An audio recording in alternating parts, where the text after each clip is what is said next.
continua falando conosco, é o desejo do meu coração. Quero contribuir na vida do meu irmão, quero contribuir na vida da minha irmã, através da reflexão nessa noite. Que a tua bênção seja conosco. Você concorda dizendo amém? Mateus 11, 28 diz assim, Mateus 11, 28. Venham a mim todos os que estão cansados e sobrecarregados, eu lhes darei descanso. Tomem sobre vocês o meu jugo, aprendam de mim, sou manso e humilde de coração, vocês encontrarão descanso para as suas almas, pois o meu jugo é suave e o meu fardo é leve. Meus irmãos, olha, de manhã nós pudemos pensar bastante coisa, que foi um tempo bem proveitoso hoje de manhã também. E eu acho importante a gente fazer a reflexão, embora o texto principal é Mateus 11, 28, 29 e 30, mas se você tiver 10 minutos aí de sobra na sua vida, no decorrer dessa semana, leia Mateus 11, leia todo ele. Assim, 10 minutinhos sobrando. Eu sei que para sobrar 10 minutos para ler a Bíblia é difícil. Você não precisa me falar não, porque eu sei como que é. Tem tempo de sobra para fazer um monte de coisa. Para ler a Bíblia é difícil de achar. Mas se você conseguir achar 10 minutos, vai lá e leia Mateus 11, aí você lê o capítulo 11 todo. Você vai ver, por exemplo, no começo da conversa de Mateus 11, Jesus falando a respeito do João Batista. O João Batista, que eu até comentei hoje de manhã, eu não sei, eu vou falar o que eu penso.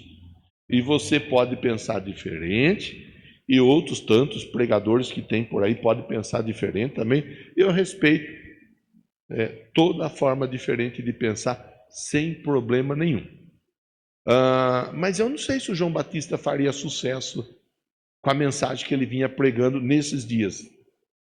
Ele vem falando assim, raça de víboras, quem vos ensinou a fugir da ira vindoura? Essa era a pregação do João Batista. Arrependei-vos. Hoje em dia a gente tem que tomar cuidado. Eu vejo, eu tenho que tomar cuidado com o que eu falo, com o jeito que eu falo. Às vezes eu falo um pouco mais alto, de uma forma um pouco diferente. Alguém já vem, pastor, nossa, fiquei chateado que o senhor falou desse. Eu sei como que é aqui. Eu sei como que é aqui. Então a gente tem que pensar 30 vezes o que vai falar, como vai falar. Que a igreja, de uma maneira geral, a igreja de hoje é uma igreja assim que se tem que ir com cuidado, que parece que ela é meio de cristal, parece que ela é meio de vidro, parece que ela quebra fácil. Então, eu não sei. O João Batista talvez ele fosse ter que fazer algum ajuste na reflexão, na forma de passar a mensagem. Em vez de chamar de raça de víboras, talvez ele teria que dizer menininhos e menininhas mimados. Talvez ele fosse ter que dizer assim, né? Porque se falar raça de víbora, pronto, arrumou confusão. Arruma. Então, tem que... o João Batista, ele veio pregando arrependimento. Esse era o sermão. A igreja de hoje quer resposta. A igreja de hoje quer resposta. É a igreja do tempo do fast food, da comida rápida, da comida pronta. A igreja de hoje quer resposta. Ela vem porque ela quer saber da casa. Se vai comprar casa, se não vai comprar casa. Se vai comprar o carro, se não vai comprar o carro. A igreja de hoje, ela vem porque ela tem uma causa na justiça e ela quer saber da causa na justiça. A igreja, ela quer saber que Deus abençoe para ter aumento de salário. A igreja de hoje, eu não estou falando que está errado buscar essas questões todas aí não, mas o problema é que muitas vezes a igreja de hoje busca todas essas situações, mas não está preocupada se vai para o céu ou se não vai para o céu. A igreja não está muito preocupada se vai para o céu ou se não vai para o céu. Tanto faz se eu vou para o céu, se eu não vou para o céu. E esse é um problema. Então, o João Batista, aí você vai ler depois, lá você vai poder pensar um pouquinho melhor. O João Batista, ele vem de uma forma humilde, ele vem falando, ensinando, chamando as pessoas para o arrependimento, para a mudança de vida. E esse, embora eu esteja na introdução, mas eu acho que é importante eu pontuar, a igreja precisa ter mudança de vida. A igreja não pode continuar do mesmo jeito que chegou. A igreja tem que ser mudada. Quando falo da igreja, é aquele que entregou a vida para Cristo.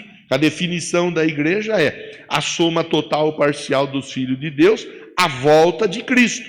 Entregou a vida para Jesus, passou pelas águas do batismo, participa da Santa Ceia, está em comunhão com o corpo, é também chamado de igreja de Cristo.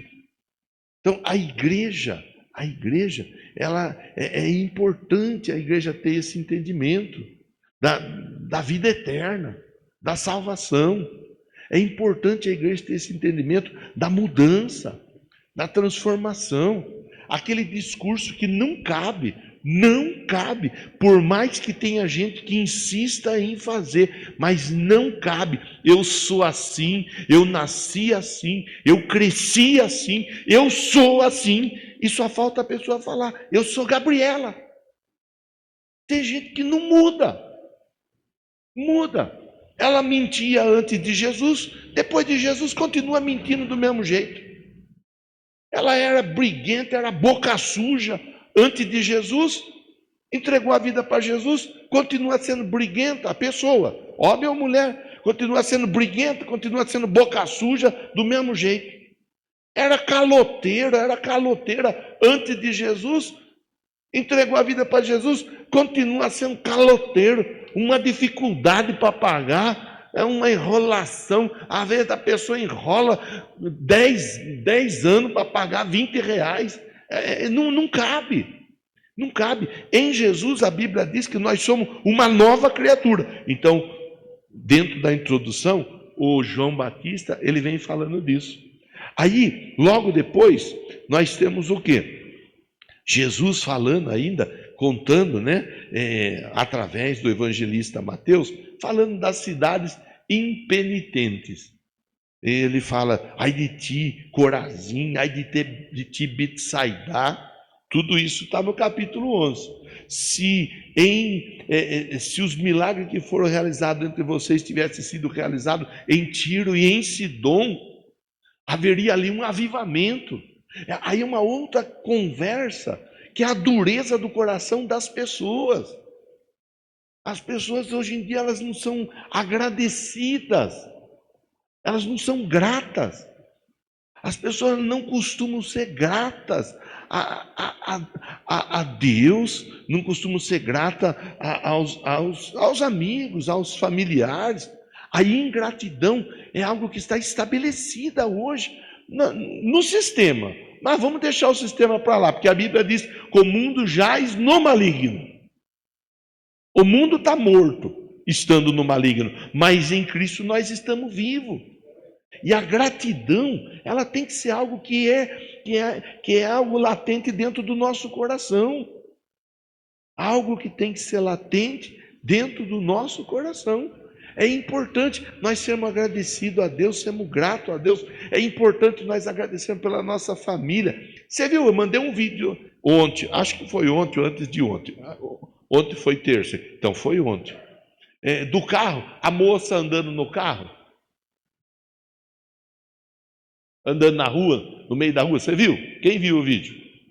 Uau! Vocês começaram a ver vídeo que eu mando, Aleluia! Minhas orações, elas estão começando a ser respondidas, Que eu mandava há um tempo atrás, era 1, era 2 que via, agora aumentou. Você vê como que Deus cuida da pessoa? Meu Deus! E é bem aquilo. Deus, ele cuida de nós, Ele nos ajuda, Ele nos abençoa.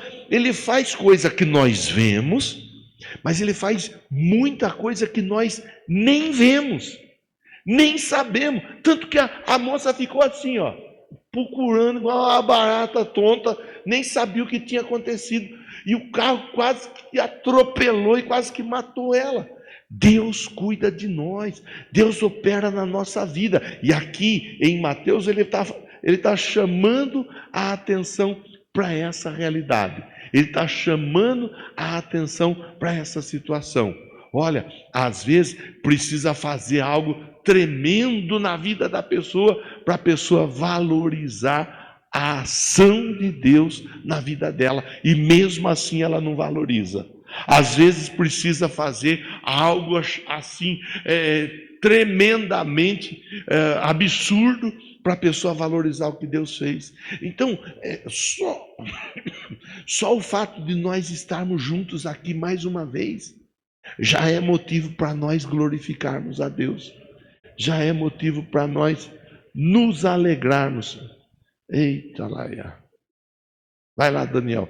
Fica ali. A hora que sair perto da porta, você dá um tapa e empurra. Vai lá. É sério.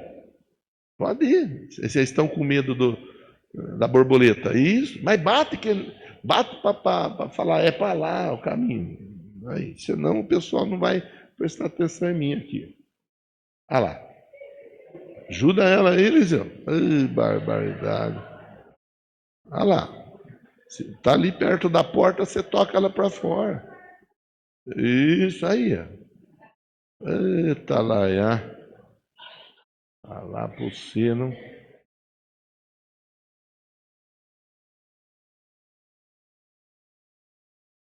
Acabou. Aqui agora. Vem aqui. Então, pessoal, é importante a gente entender. E em Mateus capítulo 11, vai falar disso daí. Vai falar de tanta coisa que acontece, e as pessoas elas estão com o coração tão duro que elas simplesmente parece que não está acontecendo nada. Aí ele continua, Jesus continua. E aí ele vai falar, através do evangelista, sobre o repouso, sobre o descanso. Vai falar sobre a pessoa estar tocada por Deus a ponto dela conseguir colocar a cabeça no travesseiro e dormir. E é aqui que eu entro na mensagem com você. Então, olha, eu na introdução, eu pontuei com você a importância da nossa nova vida em Cristo Jesus. A importância da mudança, da transformação, do arrependimento, a importância de nós valorizarmos o que Deus faz na nossa vida dia após dia. Agora eu converso com você da importância de nós sabermos valorizar e receber o descanso que Deus nos dá. Talvez eu esteja conversando com pessoas que chegaram aqui hoje e chegaram aqui já cansado, já chateado, já sem ter nenhum tipo de esperança nem de expectativa, porque assim, está difícil. Está difícil no trabalho, está difícil em casa, está difícil no casamento, está difícil com os amigos, está difícil, está tudo difícil. E a pessoa não está conseguindo nem dormir.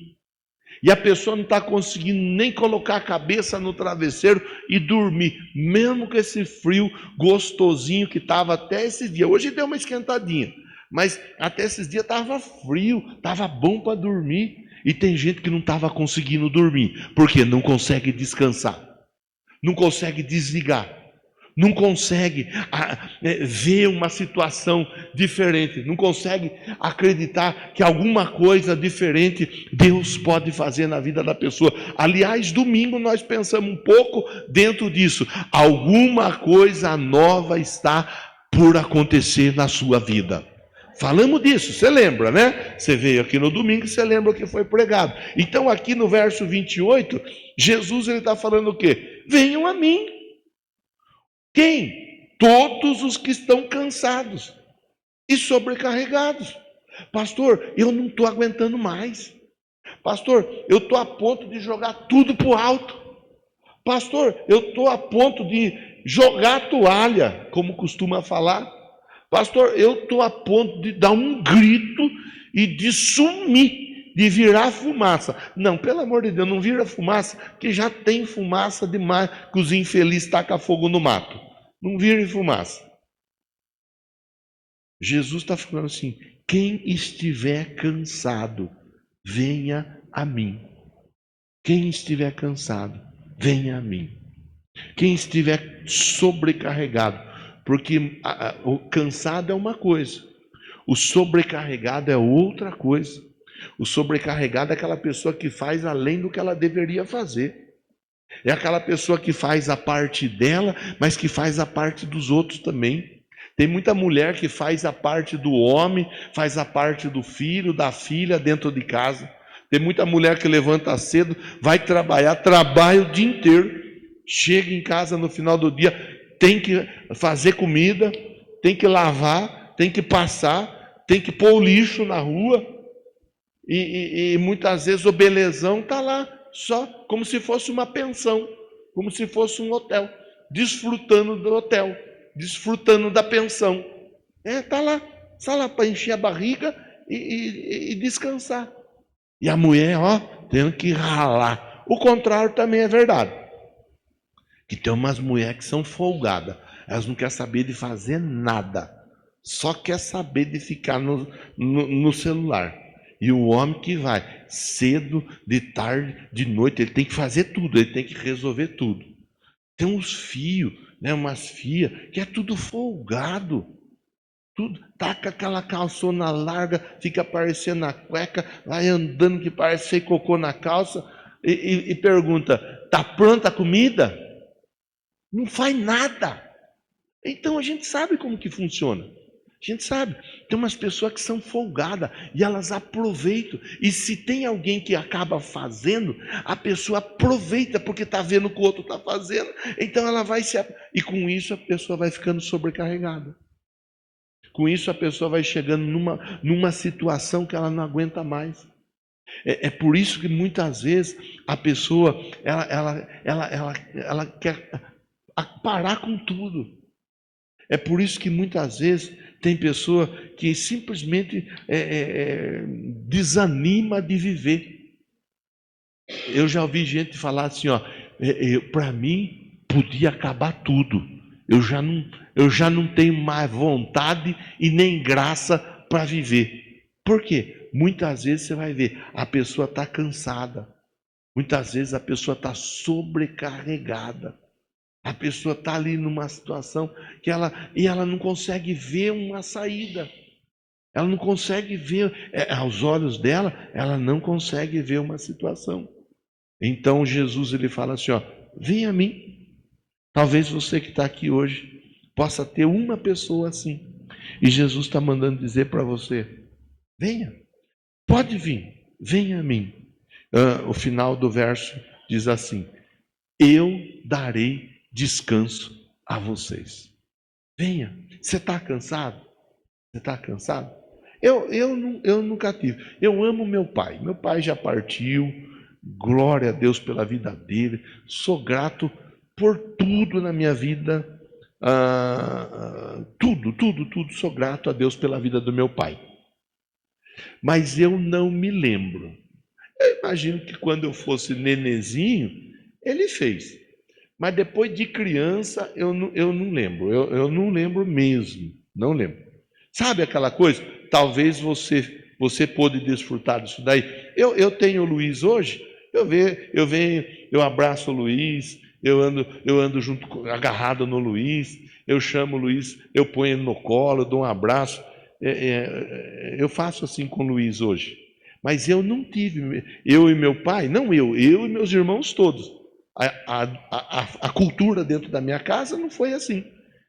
Eu não lembro de ter encostado no ombro do meu pai e reclinado no ombro dele e ele passar a mão no meu cabelo, dar um tapa na minha cabeça. Eu não tive isso. Algum de vocês teve? Tem alguém que tem esse tipo de lembrança, de memória? Olha só. Tem alguém que não teve? Quer dizer, teve uma parte que não teve, uma meia dúzia que teve. E os que não levantou a mão para nada? Vocês estão aqui? Estão junto comigo aqui? É? Você está entendendo o que eu estou falando? Às vezes Por que eu estou falando isso? Porque Jesus disse: vinde a mim, os que estão cansados, os que estão sobrecarregados, eu vos aliviarei. Eu imagino, mas eu imagino sem ter vivido isso. Embora eu sabia que o meu pai estava ali. Mas eu imagino, é aquele filho que vem, que encosta no pai, que o pai põe no colo, que o pai abraça, que o pai dá um carinho, dá um consolo ali. Eu não tive, a maioria eu já percebi que também nós temos mais ou menos a mesma idade, né? Já passamos dos 20, então a maioria de nós estamos no mesmo pacote, que não teve essa situação, mas é mais ou menos, eu imagino, mais ou menos isso, Jesus dizendo: vem cá, que eu vou fazer um cafuné no você. Vem cá que eu vou te dar uma ajuda. Vem cá que eu vou te dar um abraço. Vem cá que eu vou te dar um aperto de urso. Sabe aperto de urso? Alguém já recebeu aperto de urso aí? Eu nem aperto de urso eu recebi. Meu Deus do céu. Hoje é dia de terapia aqui, fazer a terapia, né? Eu falava: puxa vida, nem aperto, não recebi aperto de urso. Mas está tudo bem. Seguimos com a nossa viagem sem problema. Jesus está dizendo: vem cá, vem cá, vem cá. Você está cansado? Você está sobrecarregado? Você tá triste? Você está preocupado? Você está passando por um momento difícil? Você está passando por uma situação difícil, adversa? Vem cá que eu vou te ajudar. Vem cá que eu vou te fortalecer nesse momento. Vem aqui. Jesus está dizendo isso para você, meu irmão. Ele está dizendo isso para você. Venha a mim, venha a mim. O verso de número 29, deixa eu ver a versão como que está aqui. 29, ó. Tome sobre vocês o meu jugo. Jugo é direção, jugo é controle. Aí ele fala assim, ó, tome o meu jugo. O que é o jugo que Jesus nos oferece? É a palavra. É a palavra.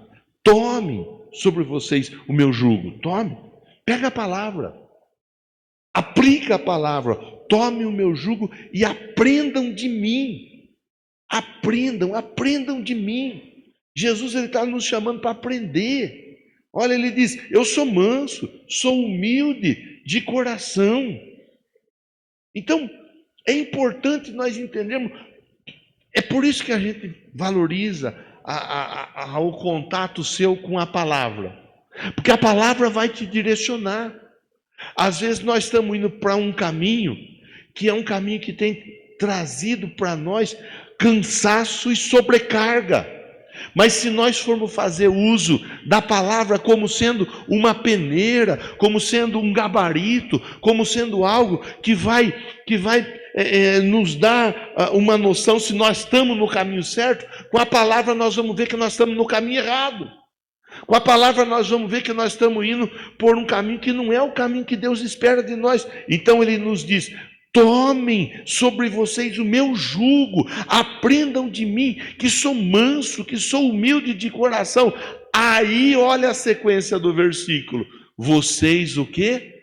Encontrarão descanso. Aí vocês encontrarão descanso. Parece que o texto está dizendo para nós assim, ó: se a pessoa quer encontrar descanso, ela precisa se submeter à palavra e ela precisa aprender com Jesus. Se a pessoa quer encontrar descanso, o versículo 29 ele está dando duas diretrizes bem simples e básicas, mas importantes. Primeiro, submeter a palavra. Tomem sobre vocês o meu jugo. Sujeitai-vos, pois, a Deus, resiste ao diabo e ele fugirá de vós.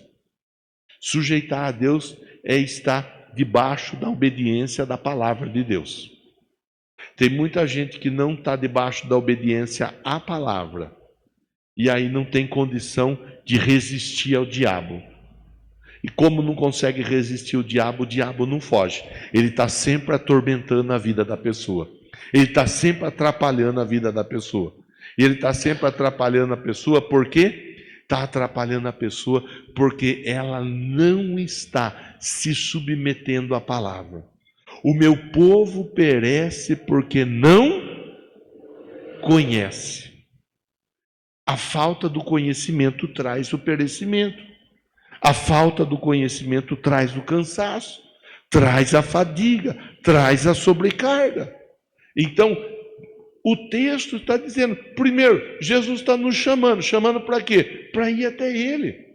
Mas a sequência do texto, ela traz duas questões importantes. Primeiro, a prática da palavra e segundo, aprender com Jesus.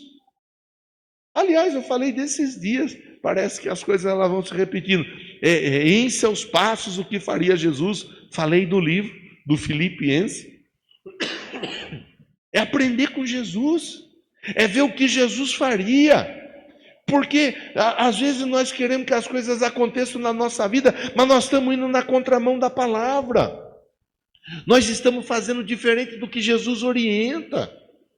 E diferente do que Jesus orienta, não adianta, irmão. O pastor pode ser um mentiroso e enganar a igreja e dizer assim, ó, vai dar tudo certo, vai acontecer, receba, tome posse. Mas se a igreja não pôr a palavra em prática, não acontece, é mentira.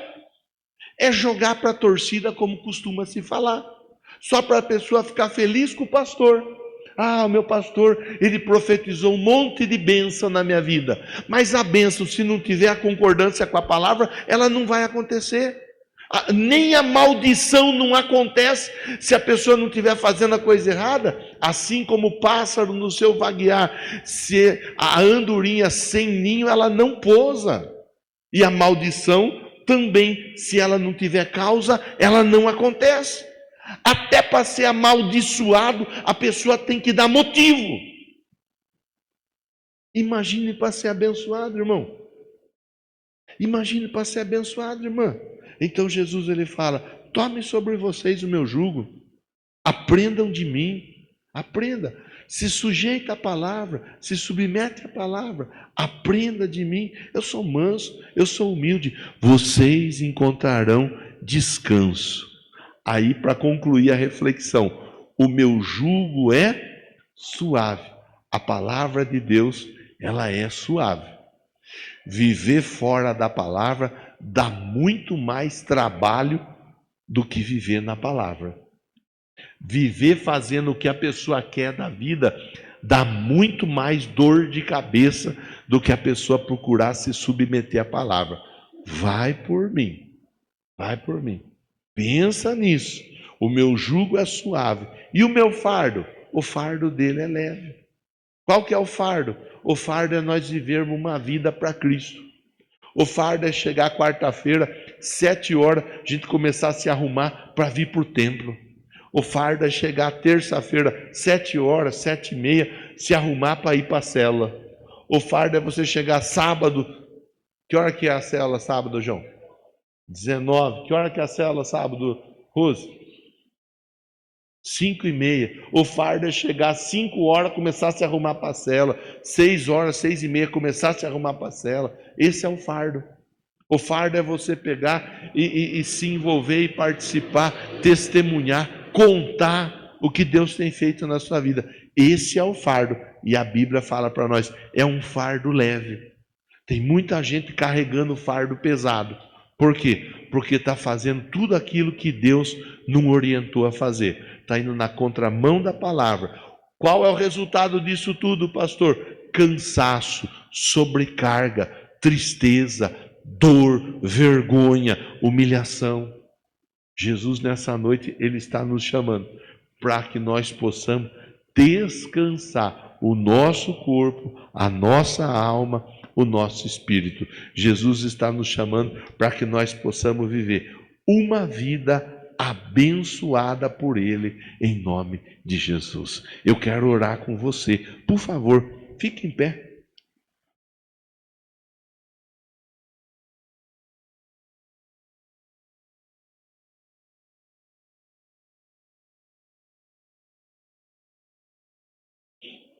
Leve seu pensamento a Deus.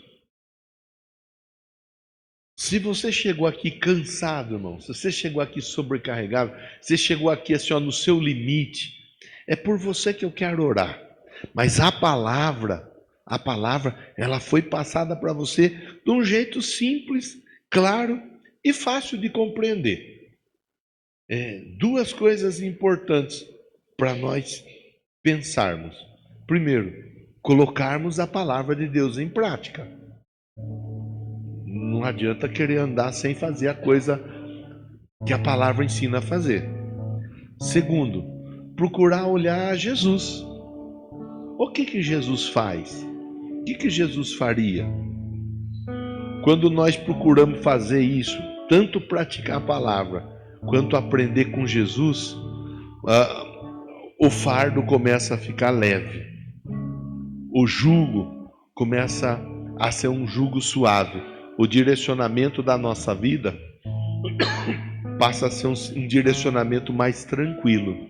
Jesus, ele nos chama nessa noite para aliviar o peso. Pastor, parece que eu vim para cá hoje com 50 toneladas no meu ombro. Então deixa essas toneladas todas aqui no altar. Entrega para Jesus e deixa Ele dirigir a sua vida. Deixa Ele tocar em você. Abre mão das suas vontades, das suas convicções. Abre mão das suas manias. Abra mão, fala assim: Senhor, eu quero fazer o que o Senhor quer que eu faça. Eu vou parar de fazer o que eu quero fazer e vou começar a fazer o que o Senhor quer que eu faça. Meu Deus, em nome de Jesus, nós oramos baseado na palavra e nós te agradecemos por essa oportunidade de reflexão, porque nós entendemos que às vezes fazemos além do que devemos fazer, fazemos até o que não devemos fazer, e muitas vezes nos vemos e nos achamos cansados. Eu sei que aqui há pessoas que estão cansadas de tentar fazer isso, aquilo outro. Mas Espírito Santo de Deus, a minha oração, o meu desejo, o meu pedido ao Senhor é para que essa palavra venha frutificar em cada vida, em cada irmão, em cada irmã, e que nós possamos andar um pouco mais tranquilo, para não dizer bem mais tranquilo. Possamos andar aliviados, sabendo que o Senhor tem cuidado de nós em todos os detalhes, e o teu jugo que é suave, o teu fardo que é leve, façam parte da nossa rotina no dia a dia, em nome de Jesus. Diga amém. Diz assim: Senhor Deus, me ajuda a colocar essa palavra em prática para a glória do teu nome. Amém. Bata a palma para o Senhor nessa noite. Glória a Deus. Já convidei você, né? Sexta-feira, 8 da noite, oração. Final de semana, grupo missionário. Estaremos todos juntos aqui. No domingo, 3 cultos, mais a escola bíblica. Venha, participe, se envolva, se aproxime. Quanto mais perto você estiver, garanto para você, mais abençoado você vai ser. Vamos embora para casa com a bênção de Deus. A graça do Salvador e Senhor Jesus, o amor do Pai Todo-Poderoso, a comunhão e a consolação do Espírito do Senhor, seja e permaneça com todos nós, hoje e sempre. Amém e amém. Vá na paz e Deus continue te abençoando.